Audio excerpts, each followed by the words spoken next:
Hai, dukung channel ini dengan like, subscribe, dan komen ya. Jangan lupa juga untuk bagikan ke sosial media kamu, dan tekan tombol loncengnya untuk mendapatkan update terbaru dari channel ini. Kisah Wali Songo, Sunan Kudus. Menurut salah satu sumber, Sunan Kudus adalah Raden Usman Haji yang bergelar Sunan Ngudu dari Jipang Panolan. Ada yang mengatakan letak Jipang Panolan ini terletak di sebelah utara kota Blora. Di dalam babat Tanah Jawa disebutkan bahwa Sunan Ngudu pernah memimpin pasukan Demak Bintoro yang berperang melawan pasukan Majapahit. Sunan Ngudu selaku Senopati Demak berhadapan dengan Raden Timbal atau Adipati Terung dari Majapahit. Dalam pertempuran yang sengit dan saling mengeluarkan aji kesaktian itu, Sunan Ngudu gugur sebagai pahlawan syahid. Kedudukannya sebagai Senopati Demak kemudian digantikan oleh Sunan Kudus, yaitu putranya sendiri yang bernama asli Ja'far Shodiq. Pasukan Demak hampir saja menderita kekalahan, namun berkat siasat Sunan Kalijaga dan bantuan pusaka dari Raden Patah yang dibawa dari Palembang, kedudukan Demak dan Majapahit akhirnya berimbang. Selanjutnya melalui jalan diplomasi Patih Wanasalam dan Sunan Kalijaga, peperangan itu dapat dihentikan. Adipati Terung yang memimpin laskar Majapahit diajak damai dan bergabung dengan Raden Patah yang ternyata adalah kakaknya sendiri. Kini keadaan berbalik. Adipati Terung dan pengikutnya bergabung dengan tentara Demak dan menggempur tentara Majapahit hingga ke belah timur. Pada akhirnya perang itu dimenangkan oleh pasukan Demak. Di samping belajar agama kepada ayahnya sendiri, Raden Ja'far Shodiq juga belajar kepada beberapa ulama terkenal, di antaranya kepada Kiai Telingsing. Nama asli Kiai Telingsing ini adalah Belingsing. Beliau adalah seorang ulama dari negeri Cina yang datang ke Pulau Jawa bersama Laksamana Jenderal Xiang Hou.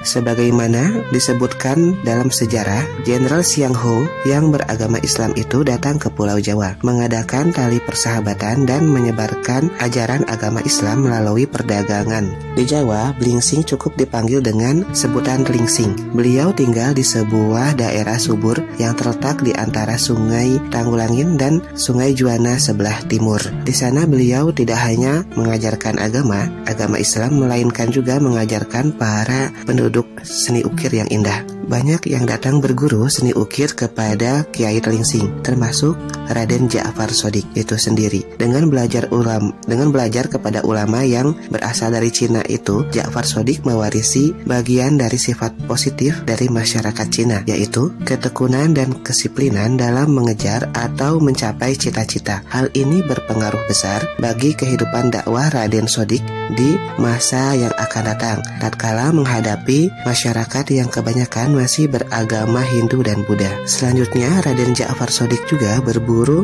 kepada Sunan Ampel di Surabaya selama beberapa tahun. Di dalam legenda dikisahkan bahwa Raden Ja'far Shodiq itu senang menggembara, baik di tanah Hindustan maupun ke tanah suci Mekah. Sewaktu berada di Mekah, beliau menunaikan ibadah haji dan kebetulan di sana ada wabah penyakit yang sukar diatasi. Penguasa negeri Arab mengadakan sayembara, siapa yang berhasil melenyapkan wabah penyakit itu akan diberi hadiah harta benda yang cukup besar jumlahnya. Sudah banyak orang yang mencoba tetapi tak pernah berhasil. Pada suatu hari Sunan Kudus atau Ja'far Shodiq menghadap penguasa negeri itu, tetapi kedatangannya disambut dengan sinis. Dengan apa Tuhan akan melejapkan wadah penyakit itu? Tanya sang amil. Dengan doa, jawab Ja'far Shodiq singkat. Kalau hanya doa, kami sudah puluhan kali melakukannya. Di tanah Arab ini banyak para ulama dan syekh-syekh ternama, tapi mereka tak pernah berhasil mengusir wabah penyakit ini. Saya mengerti, memang tanah Arab ini gudangnya para ulama, tapi jangan lupa, ada saja kekurangannya, sehingga doa mereka tidak terkabulkan, kata Ja'far Shodiq. Sungguh berani Tuhan berkata demikian, kata amir itu dengan nada beram. Apa kekurangan mereka? Anda sendiri yang menyebabkannya, kata Ja'far Shodiq dengan tenangnya. Anda telah menjanjikan hadiah dengan menggelapkan mata hati mereka, sehingga doa mereka tidak ikhlas. Mereka berdoa hanya mengharapkan hadiah. Sang amir pun terbungkam atas jawaban itu. Ja'far Shodiq lalu mempersilahkan melaksanakan niatnya. Kesempatan itu tidak disia-siakan. Secara khusyuk Ja'far Shodiq berdoa dan membaca beberapa amalan. Dalam tempo singkat, wabah penyakit yang mengganas di negeri Arab telah menyingkir, bahkan beberapa orang yang menderita sakit keras mendadak saja sembuh. Bukan main senangnya hati sang amir. Rasa kagum mulai menjalari hatinya. Hadiah yang dijanjikannya bermaksud diberikannya kepada Ja'far Shadiq, tapi Ja'far Shadiq menolaknya. Dia hanya meminta sebuah batu yang berasal dari Baitul Maqdis. Sang amir mengizinkannya. Batu itu pun dibawa ke tanah Jawa, dipasang di pengimaman masjid yang didirikannya setelah kembali dari tanah suci Mekah. Ja'far Shadiq adalah pengikut Sunan Kalijaga. Dalam berdakwah menggunakan cara halus atau tuturi handayani. Adat istiadat rakyat tidak ditentang secara frontal, melainkan diarahkan sedikit demi sedikit menuju ajaran Islami. Rakyat kota Kudus pada waktu itu masih banyak yang beragama Hindu dan Buddha. Para wali mengadakan sidang untuk menentukan siapakah yang pantas berdakwah di kota itu. Pada akhirnya Ja'far Shadiq yang bertugas di daerah itu. Karena masjid yang dibangunnya dinamakan Kudus, maka Raden Ja'far Shadiq pada akhirnya disebut Sunan Kudus. Di Kudus, waktu penduduknya masih banyak beragama Hindu dan Buddha, untuk mengajak mereka masuk Islam tentu bukannya pekerjaan mudah. Juga mereka yang masih memeluk kepercayaan lama dan memegang teguh adat istiadat lama, jumlahnya tidak sedikit. Di dalam masyarakat seperti itulah Ja'far Shadiq harus berjuang menegakkan agama Islam. Pada suatu hari, Sunan Kudus atau Ja'far Shadiq membeli seekor sapi. Dalam riwayat lain disebut Kebo Gumaran. Sapi tersebut berasal dari India, dibawa para pedagang asing dengan kapal besar. Sapi itu ditambatkan di halaman rumah Sunan Kudus. Rakyat Kudus yang kebanyakan beragama Hindu itu tergerak hatinya, ingin tahu apa yang akan dilakukan Sunan Kudus kepada sapi itu. Sapi dalam pandangan agama Hindu adalah hewan suci yang menjadi kendaraan para dewa. Menyembelih sapi adalah perbuatan dosa yang dikutuk oleh para dewa. Lalu apa yang akan dilakukan oleh Sunan Kudus? Apakah Sunan Kudus hendak menyembelih sapi di hadapan rakyat yang kebanyakan justru memujanya dan menganggapnya binatang keramat? Kalau seperti itu, berarti Sunan Kudus akan melukai hati rakyatnya sendiri. Dalam tempo singkat, halaman rumah Sunan Kudus dibanjiri rakyat yang beragama Islam maupun Buddha dan Hindu. Setelah jumlah penduduk yang datang bertambah banyak, Sunan Kudus keluar dari dalam rumahnya. Sedulur-sedulur yang saya hormati, segenap kadang sanak yang saya cintai, Sunan Kudus membuka suara. Saya melarang saudara-saudara menyakiti apalagi menyembelih sapi, sebab di waktu saya masih kecil dulu hampir mati kehausan. Lalu seekor sapi datang menyusui saya. Mendengar cerita tersebut, para pemeluk agama Hindu terkagum-kagum. Mereka menyangka Raden Ja'far Shadiq itu adalah titisan Dewa Wisnu, maka mereka pun bersedia mendengarkan ceramahnya. Salah satu di antara surat-surat Al-Quran, yaitu surat yang kedua, juga dinamakan surat sapi atau dalam bahasa Arabnya Al-Baqarah, kata Sunan Kudus. Masyarakat semakin tertarik. Kok ada sapi di dalam Al-Quran? Mereka semakin ingin tahu lebih banyak lagi. Dan untuk itulah mereka harus sering-sering datang mendengarkan keterangan Sunan Kudus. Demikianlah, sesudah simpati itu berhasil didapatkan, akan lapanglah jalan untuk mengajak masyarakat berduyun-duyun masuk agama Islam. Bentuk masjid yang dibuat Sunan Kudus pun juga tak jauh bedanya dari candi-candi agama Hindu. Lihatlah Menara Kudus yang antik itu, yang hingga sekarang dikagumi orang di seluruh dunia karena keantikannya. Sesudah berhasil menarik umat Hindu ke agama Islam hanya karena sikap toleransinya yang tinggi, yaitu menghormati sapi, binatang yang dikeramatkan umat Hindu, kini Sunan Kudus bermaksud menyaring umat Buddha. Caranya memang tidak mudah, harus kreatif dan tidak bersifat memaksa. Sesudah masjid berdiri, Sunan Kudus membuat padasan atau tempat berwudu dengan pancuran yang berjumlah 8. Masing-masing pancuran diberi arca di atasnya. Hal ini disesuaikan oleh agama Buddha, jalan berlipat 8 atau Astasahita Marga, yaitu yang pertama, harus memiliki pengetahuan yang benar. Yang kedua, mengambil keputusan yang benar.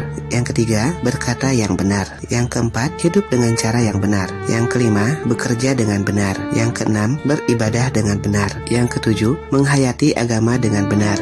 Usahanya itu pun membuahkan hasil. Banyak umat Buddha yang penasaran untuk apa Sunan Kudus memasang lambang wasiat Buddha di padasan atau tempat berwudu. Di dalam cerita Tutur disebutkan bahwa Sunan Kudus itu pada suatu ketika gagal mengumpulkan rakyat yang masih berpegang teguh pada adat istiadat lama. Seperti diketahui bersama, rakyat Jawa banyak yang melakukan adat-adat yang aneh yang kadangkala bertentangan dengan ajaran Islam. Misalnya berkirim sesaji di kuburan, selamatan mitonomi, dan lain-lain. Sunan Kudus sangat memperhatikan upacara-upacara ritual itu dan berusaha sebaik-baiknya untuk merubah atau mengarahkannya dalam bentuk Islami. Hal ini dilakukan juga oleh Sunan Kalijaga dan Sunan Muria. Contohnya, bila seorang istri orang Jawa hamil 3 bulan, maka akan dilakukanlah acara selamatan yang disebut yang mitomi, sembari minta kepada dewa bahwa anaknya lahir supaya tampan seperti Arjuna, jika anaknya perempuan supaya cantik seperti Dewi Rati. Adat tersebut tidak ditentang secara keras oleh Sunan Kudus, melainkan diarahkan dalam bentuk Islami. Acara selamatan boleh terus dilakukan, tapi niatnya bukan sekedar kirim sesaji kepada para dewa, melainkan bersedekah kepada penduduk setempat dan boleh dibawa pulang.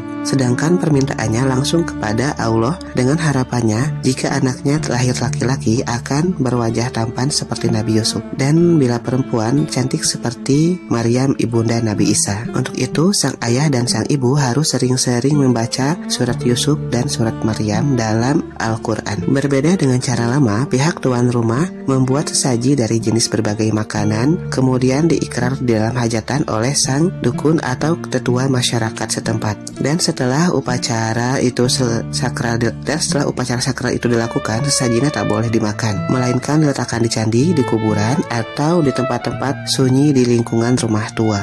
Ketika pertama kali melaksanakan gagasannya, Sunan Kudus pernah gagal, yaitu beliau mengundang seluruh masyarakat, baik yang Islam maupun yang Hindu dan Buddha, ke dalam masjid. Dalam undangan tersebut disebutkan hajat Sunan Kudus hendak mitomi dan bersedekah atas hamilnya sang istri selama 3 bulan. Setelah masuk masjid, rakyat harus membasuh kakinya dan tangannya di kolam yang sudah disediakan. Dikarenakan harus membasuh tangan dan kaki inilah, maka rakyat banyak tidak mau, terutama dari kalangan Buddha dan Hindu. Inilah kesalahan Sunan Kudus. Beliau hanya bermaksud mengenalkan syariat berwudu kepada masyarakat, tapi akibatnya masyarakat malah menjauh. Apa sebabnya? Karena iman mereka atau tauhid mereka belum terbina.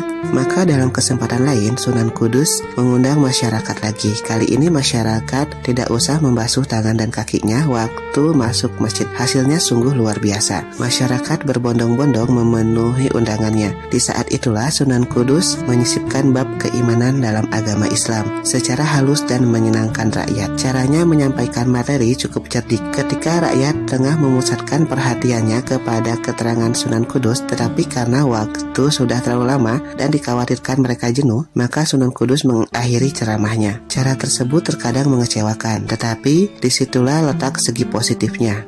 Rakyat menjadi ingin tahu kelanjutan ceramahnya, dan pada kesempatan lain mereka datang lagi ke masjid, baik dengan undangan maupun tidak. Karena masa ingin tahu itu sangat besar, jadi mereka tak peduli lagi pada syarat yang diajukan oleh Sunan Kudus, yaitu membasuh kaki dan tangannya yang lebih dulu, yang lama-lama menjadi kebiasaan untuk berwudu. Demikian Sunan Kudus berhasil menebus kesalahannya di masa lalu. Rakyat tetap menaruh simpati dan menghormatinya. Cara-cara yang ditempuh untuk mengislamkan masyarakat cukup banyak, baik secara langsung melalui ceramah agama maupun adu kesaktian, dan melalui kesenian. Beliau yang pertama kali menciptakan tembang, mijil, dan Mas Kumambang. Di dalam tembang-tembang tersebut beliau sisipkan ajaran-ajaran agama Islam. Sunan Kudus itu seorang wali yang berilmu tinggi dan sakti, sudah dimaklumi masyarakat. Tapi ada seorang yang merasa lebih sakti daripada Sunan Kudus. Orang itu bernama Ki Ageng Kedu. Seorang sakti hanya memiliki ilmu peringan tubuh sedemikian rupa sehingga hanya dengan melemparkan tampah ke udara, kemudian dia meloncat hingga di atas tampah itu, ia dapat terbang menurut keinginannya. Pada suatu hari, Ki Ageng Teduh yang penasaran atas kesaktian Sunan Kudus ingin mencoba mengadu kesaktian. Seperti biasa, dia mengambil tampah kemudian terbang ke daerah Kudus. Orang-orang yang melihatnya merasa kagum dan heran. Ki Ageng Kedu lewat begitu saja dengan cepatnya di atas rumah-rumah penduduk. Sewaktu berada di daerah Kudus, ia tidak langsung turun dari tampahnya, malah tertawa terbahak-bahak berkeliling kota Kudus.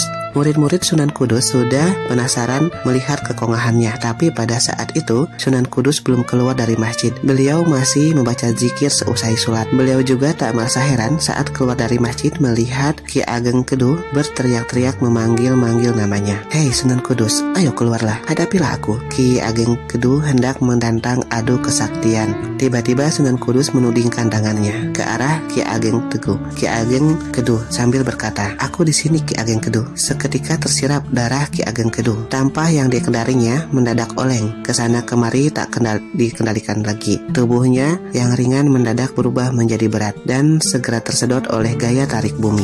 Bahkan seperti dihempaskan oleh tenaga gaib yang tak tampak oleh mata. Tubuh Ki Ageng Kedu terlempar ke tanah yang becek dan dalam bahasa Jawanya disebut Jember, sehingga tempat Ki Ageng Kedu jatuh itu disebut Jember.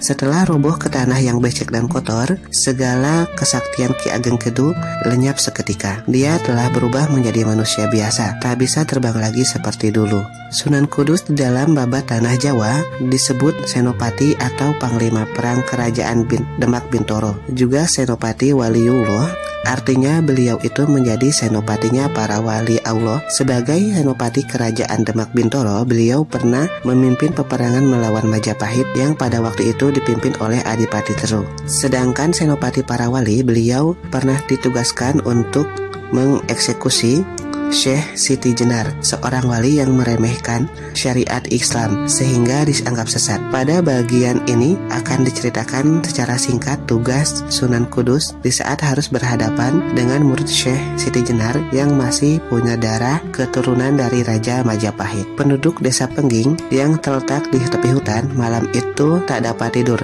Sebabnya malam itu terdengar aungan harimau secara terus-menerus. Para penduduk berjaga-jaga kalau malam itu harimau yang mengaung itu akan masuk ke dalam desa. Tapi sampai pagi tidak ada seekor harimau pun yang nampak masuk kampung. Para penduduk penasaran. Mereka beramai-ramai masuk ke dalam hutan untuk memeriksa apakah di dalam hutan itu ada harimaunya. Di tengah hutan bukan harimau yang mereka dapatkan, melainkan 7 orang santri dan seorang berjubah putih yang nampak agung, berwibawa. Orang itu tak lain adalah Sunan Kudus dan 7 prajurit Demak yang menyamar sebagai santri biasa. "Apakah Tuan melihat harimau di sekitar hutan ini?" tanya ketua desa. "Tidak," jawab Sunan Kudus. "Semalam kami tidur di hutan ini tapi tidak melihat seekor harimau pun." "Aneh, semalam kami tak dapat tidur karena aungan suara harimau yang terus-menerus," kata ketua desa. "Kalau begitu namakanlah daerah ini Desa Sima, karena kau mendengar suara Sima, harimau.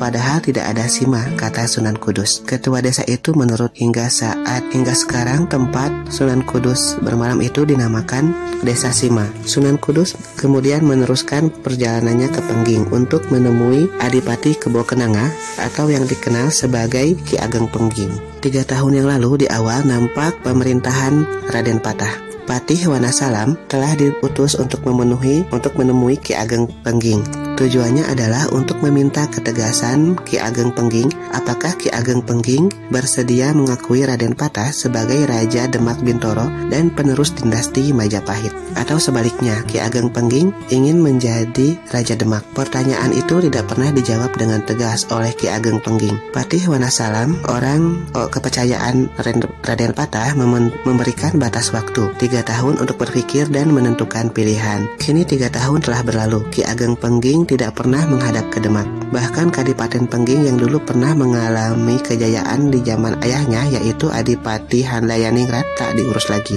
Kebo Kenanga, cucu Majapahit itu malah tenggelam dalam dunia kebatinan yang diajarkan oleh Syekh Siti Jenar. Walau nampaknya Ki Kebo Kenanga atau Ki Ageng Pengging itu tak mengurus pemerintahan Kadipaten, tetapi sesungguhnya para prajurit masih setia kepadanya. Mereka menyembunyikan senjata mereka di baju petani. Tapi sewaktu-waktu mereka bisa digerakkan di saat diperlukan oleh Ki Ageng Pengging. Hal ini disadari oleh pusat pemerintah Demak Bintoro. Raden Patah kemudian memerintahkan Sunan Kudus untuk mengadili pembangkangan Ki Ageng Pengging ini. Suasana Kadipaten Pengging benar-benar lengang. Pagi itu, penduduk banyak yang pergi ke sawah dan ladang masing-masing. Pendapa atau istana Kadipaten tidak kelihatan. Di pusat bekas pemerintahan Adipati Handayaningrat itu, kini ada sebuah rumah yang tak seberapa besar. Bentuknya seperti rumah penduduk lainnya. Sunan Kudus memerintahkan 7 orang pengikutnya untuk menunggu di ujung desa. Dia sendiri berjalan menuju rumah Ki Ageng Pengging. Langkahnya mantap. Dia yakin tugasnya kali ini akan membawa hasil. Seperti sudah dilambangkan oleh bende Kiai Sima, yaitu sebuah warisan dari mertuanya yang disembunyikan di dalam hutan pada saat ia kemalaman. Bila bende itu dipukul bunyinya seperti harimau, maka tandanya akan berhasil. Jika tidak mengeluarkan auman harimau, berarti ia akan menemui kegagalan. Di depan pintu rumah Ki Ageng Pengging ada seorang wanita seorang setengah baya. Sunan Kudus memberi salam, kemudian mengutarakan maksud kedatangannya untuk menemui Ki Ageng Pengging. Maaf Tuan, sudah berapa hari Ki Ageng mengurung diri di dalam kamarnya. Beliau tidak menemui tamu, kata pelayan itu. Aku bukan tamu biasa, kata Sunan Kudus. Katakan, aku adalah utusan Tuhan yang datang dari Kudus, ingin bertemu dengan Ki Ageng Pengging. Pelayan itu masuk ke dalam rumah, menyampaikan pesan Sunan Kudus yang dianggapnya aneh. Ternyata Ki Ageng bersedia menerima tamunya. Sunan Kudus dipersilahkan masuk ke dalam rumahnya. Istri Ki Ageng Pengging membuatkan minuman untuk menghormat tamu khusus itu. Tibalah di ruang tamu itu Ki Ageng Pengging dan Sunan Kudus. Wahai Ki Ageng, saya diperintahkan oleh Sultan Demak Bintoro. Manakah yang kau pilih? Di luar atau di dalam? Di atas atau di bawah? Tanyanya, kata Sunan Kudus. Ki Ageng Pengging menghela napas. 3 tahun yang lalu dia juga diberi pertanyaan serupa oleh Ki Wanasalam Patih Demak Bintoro. Jawabanku tetap sama dengan 3 tahun yang lalu, kata Ki Ageng Pengging. Atas bawah, luar dalam adalah milikku. Aku tetap tak bisa memilihnya. Jawaban itu bagi Sunan Kudus sudah sangat jelas. Berarti Ki Ageng Pengging punya maksud ganda, ingin menjadi rakyat atau bawahan Demak Bintoro sekaligus ingin menjadi penguasa Demak Bintoro. Jelasnya dia tidak mau mengakui Raden Patah sebagai Raja Demak Bintoro. Ini pembangkangan namanya, kasarnya memberontak. Bahwa Ki Ageng itu murid Syekh Siti Jenar, gurunya itu sudah dihukum mati karena kesesatannya. Sunan Kudus ingin mengetahui apakah Ki Ageng masih meyakini ilmu dari Syekh Siti Jenar itu ataukah sudah meninggalkannya sama sekali. Saya pernah mendengar bahwa Ki Ageng bisa hidup di dalam mati dan mati di dalam hidup, kata Sunan Kudus. Benarkah apa yang saya dengar itu? Saya ingin melihat buktinya. Memang begitu, jawab Ki Ageng Pengging. Kau anggap apa aku ini? Maka aku akan menurut apa yang kau sangka. Kau anggap aku santri, memang aku santri. Kau anggap aku raja, memang aku keturunan raja. Kau anggap aku ini rakyat, memang aku ini rakyat. Kau anggap aku ini Allah, memang aku ini Allah. Klop sudah. Ki Ageng Pengging adalah pengikut Syekh Siti Jenar yang berpaham di Datut Wujud atau bersifilsafat serba Tuhan. Faham itu adalah bertentangan dengan Islam yang disyiarkan oleh para wali, sehingga Syekh Siti Jenar dihukum mati. Sunan Kudus juga cerdik. Dia tahu murid-murid Syekh Siti Jenar itu mempunyai ilmu-ilmu yang aneh. Kadangkala mereka terkebal, tak mempan senjata apapun juga. Maka Sunan Kudus bermaksud mengorek kelemahan Ki Ageng Pengging dengan jalan diplomasi. Seperti pengakuan Ki Ageng bahwa Ki Ageng dapat mati dalam hidup. Saya ingin melihat buktinya. Jadi itukah yang dikehendaki Sultan Demak Bintoro? Baiklah, tidak ada orang mati tanpa sebab. Maka kau harus membuat sebab kematianku, tapi jangan melibatkan orang lain.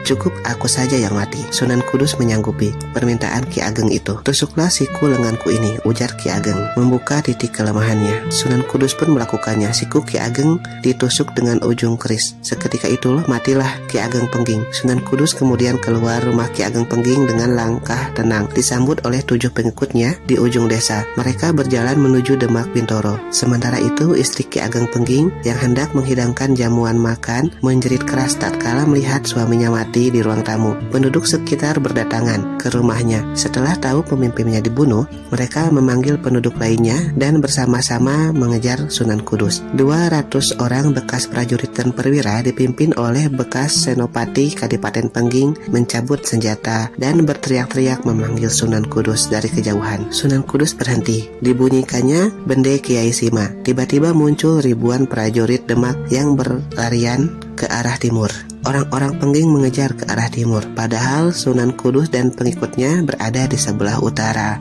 Tidak lama kemudian ribuan prajurit itu lenyap. Orang Pengging kebingungan, tak tahu harus berbuat apa. Akal mereka seperti hilang. Sunan Kudus kasihan melihat keadaan mereka. Akhirnya mereka dibuat sadar kembali. Jangan turut campur urusan besar ini. Ki Ageng Pengging sudah diperingatkan selama 3 tahun, tapi dia tak mau menghadap ke Demak. Itu berarti dia sengaja hendak memberontak. Nah, kalian rakyat kecil tidak ada hubungannya dengan urusan ini. Pulanglah, suara Sunan Kudus terdengar berat dan mengandung perbawa kuat. Penduduk Pengging itu seperti tersadar dan mengerti bahwa yang mereka hadapi adalah seorang senopati Demak Bintoro yang kondang, mempunyai 1001 macam kesaktian. Mereka tidak akan mampu menghadapinya. Ada tugas yang lebih penting daripada berbuat kesia-siaan ini, kata Sunan Kudus. Segeralah kalian urus jenazah Ki Ageng. Itulah penghormatan kalian yang terakhir kepada pemimpin kalian. Orang-orang Pengging itu tak menemukan pilihan lain. Akhirnya mereka kembali ke rumah Ki Ageng untuk menguburkan jenazah pemimpin mereka. Sunan Kudus sangat dihormat para penguasa di zamannya, baik oleh Raja Pajang yaitu Sultan Hadiwijaya maupun Raja Jipang yaitu Arya Penangsang. Beliau wafat dan dimakamkan di sebelah barat Masjid Jawi Kudus. Jika orang memandang menara Masjid Kudus yang lain sangat aneh dan artistik tersebut, pasti teringat kepada pendirinya yaitu Sunan Kudus. Terima kasih sudah menonton video ini. Sampai jumpa di video-video berikutnya. Sampai jumpa di video-video berikutnya.